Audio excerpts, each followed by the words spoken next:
हमारा जहां, सच का जहां।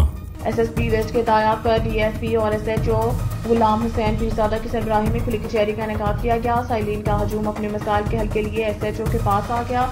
डीएसपी और एसएचओ गुलाम हुसैन पीरजादा ने अवामी मसाइल और सवालात का खुले दिल से सामना किया।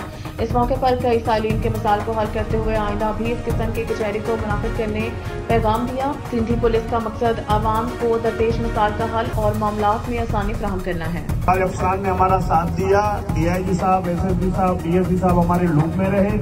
हमने जितने वसाइल थे कतब लाते हुए और हमने विदिन 24 आवर 24 घंटे के अंदर हमने वो कातिल गिरफ्तार किए। उनसे जिस पिस्टल से उन्होंने कत्ल किया था वो पिस्टल उनसे बरामद हुआ। उन्होंने उनसे